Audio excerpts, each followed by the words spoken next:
आप सबका आम आदमी पार्टी के आज की इस प्रेस कॉन्फ्रेंस में स्वागत। डिजिटल प्रेस कॉन्फ्रेंस में आप सबका स्वागत। एक बेहद संवेदनशील और गंभीर विषय पर, दुखद विषय पर, पीड़ा देने वाले विषय पर आज आम आदमी पार्टी ये प्रेस कॉन्फ्रेंस कर रही है। 1947 के बाद आज पहली बार ऐसे दुर्भाग्यपूर्ण दृश्य देखने को मिल रहे हैं और भारत के कोने कोने में देखे जा रहे हैं, जहां लाखों की तादाद में गरीब प्रवासी मज़दूरों का पलायन हो रहा है। इस प्रकार का माइग्रेशन, इस स्तर का पलायन आज से पहले शायद 1947 जब देश का विभाजन हुआ था उस समय देखा गया होगा। उस समय भी काफ़ी लोग अपनी धन संपत्ति, अपना रोज़गार, अपना घर, अपने करीब लोगों, अपने रिश्तेदारों से हाथ धो बैठे थे। और आज भी कुछ इसी प्रकार से दृश्य देश के कोने कोने में नज़र आ रहे हैं, जहां लाखों प्रवासी अपने घर की ओर प्रस्थान कर रहे हैं, अपने मूल राज्य की तरफ जाने का प्रयास कर रहे हैं। और मैं बड़े स्पष्ट शब्दों में कहना चाहूँगा कि जिस बर्बरता का सामना गरीब मज़दूर कर रहे हैं, जो दुर्गति बेचारे प्रवासी मज़दूरों की आज हो रही है, जो मानव अधिकारों का हनन उन गरीब मज़दूरों का हो रहा है, उसके लिए यदि कोई जिम्मेदार है तो भारतीय जनता पार्टी पूर्णतः जिम्मेदार है।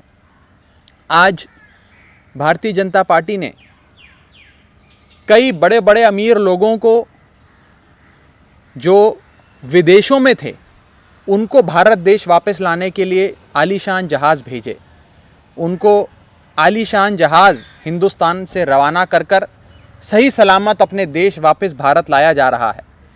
कई बड़े बड़े उद्योगपतियों को अपने निजी एयरक्राफ्ट लाने का, प्राइवेट चार्टर्ड प्लेन करके उन्हें सही सलामत हिंदुस्तान लाने का प्रबंध भारतीय जनता पार्टी की सरकार ने किया।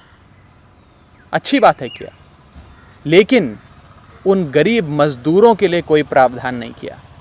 उन गरीब मज़दूरों, प्रवासी मज़दूरों के बारे में नहीं सोचा। ये जो गरीब मज़दूर हैं, ये जो प्रवासी श्रमिक हैं, जो 2 वक्त की रोटी कमाने के लिए अपने मूल राज्य से, अपने गांव से शहरों में आते हैं, ये हमारे देश के असली बिल्डर्स हैं, निर्माता हैं। They are the builders of India. आज यही प्रवासी मज़दूर हैं जो देश के कोने कोने में जाकर अपना खून पसीना एक कर कर इस भारत की नींव रखते हैं, हमारे देश को बनाते हैं, देश को खड़ा करते हैं। और आज उनकी जो दुर्गति भारतीय जनता पार्टी कर रही है, वो वास्तव में बेहद दुर्भाग्यपूर्ण है। आज बड़े स्पष्ट शब्दों में 4 सवाल भारतीय जनता पार्टी से हम नहीं, आम आदमी पार्टी नहीं, वो प्रवासी मज़दूर, वो श्रमिक आज भारतीय जनता पार्टी से 4 सवाल पूछना चाहते हैं। आज मज़दूर बेचैन हैं, परेशान हैं, अपने घर लौटना चाहते हैं। उनकी आजीविका, उनकी आमदनी, उनकी अर्निंग कैपेसिटी पर एक प्रकार का पूर्ण विराम लग गया है और वो बेचैन है, अपने गांव जाना चाहते हैं, अपने परिवार वालों के पास जाना चाहते हैं। वो आज भारतीय जनता पार्टी से 4 सवाल पूछना चाहते हैं।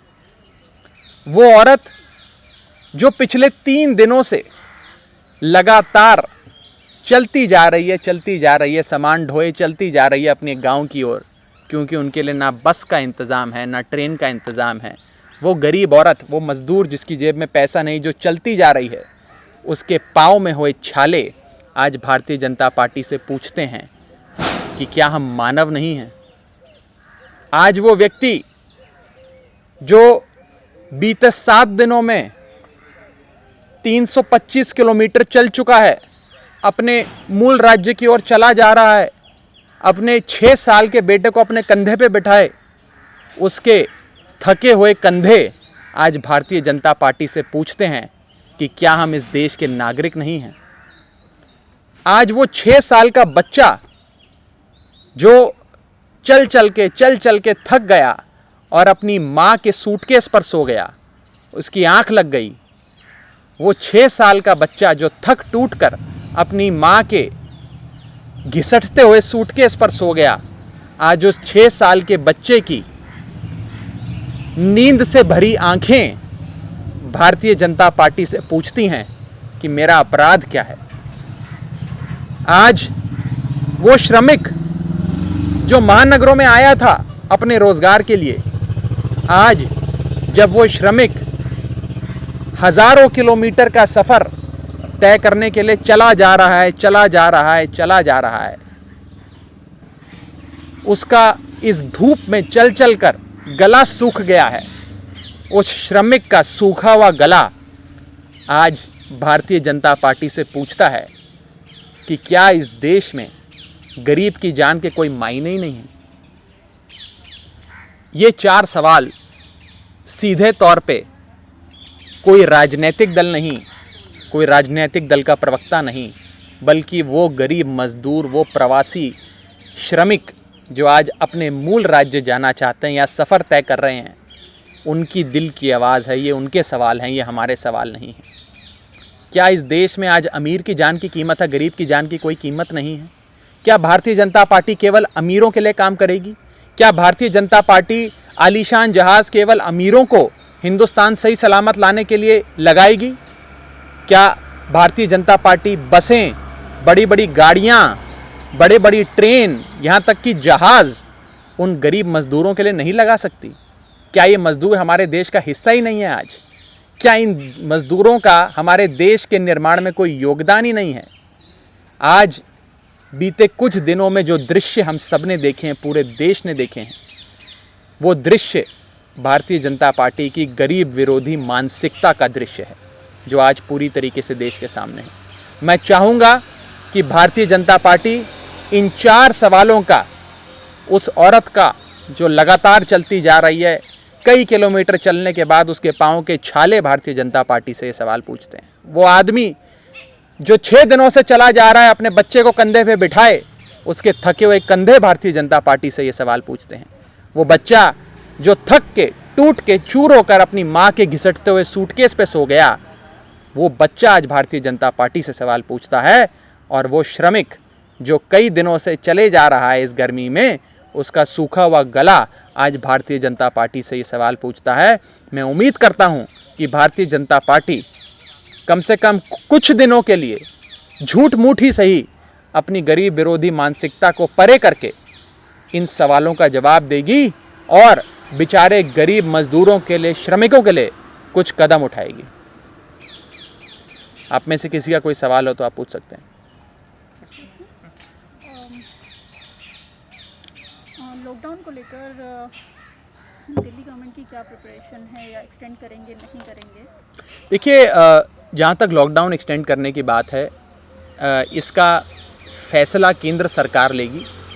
माननीय प्रधानमंत्री जी ने तमाम माननीय मुख्यमंत्रियों जी के साथ एक वीडियो कॉन्फ्रेंस के माध्यम से विस्तार से चर्चा करी है। केंद्र सरकार फैसला लेगी।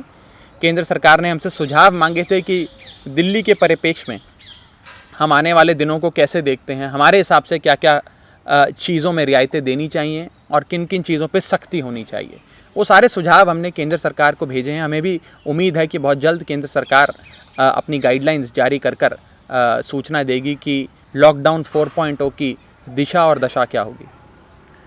दिल्ली गाजीपुर बॉर्डर पे काफ़ी सारे माइग्रेंट लेबर्स फंसे हुए हैं, उनके बारे में आप क्या बोलना चाहेंगे? बिल्कुल, मैं यही कहना चाहूँगा कि इतने समय के आलस में भारतीय जनता पार्टी सुस्त होकर सोती रही और ये माइग्रेंट्स का इशू, ये प्रवासी श्रमिकों का इशू बढ़ता गया। आज कितने हज़ारों लोगों की जानें चली गई हैं।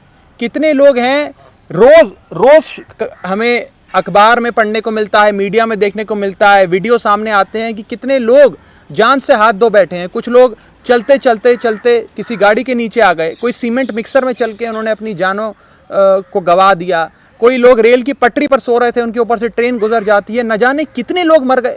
ये तो 1947 का दृश्य आज हमारे सामने है। उस समय भी ऐसे ही लोग मरे होंगे। आजकल जितने भी पुराने इतिहास के जानकार हैं वो बताते हैं कि कुछ इसी प्रकार का पलायन 1947 में हुआ था।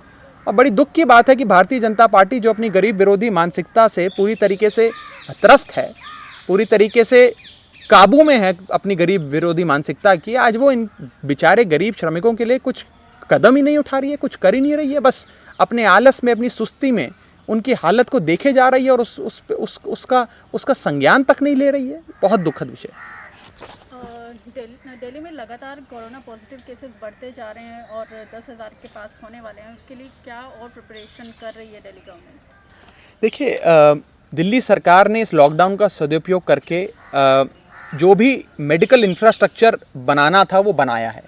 तमाम critical care, ICU, ventilator, PPE kit, RT-PCR kit, rapid testing kit, उनको पर्याप्त मात्रा में स्वास्थ्य इंफ्रास्ट्रक्चर को पूरी तरीके से मजबूती से उसका इंतज़ाम कर लिया है।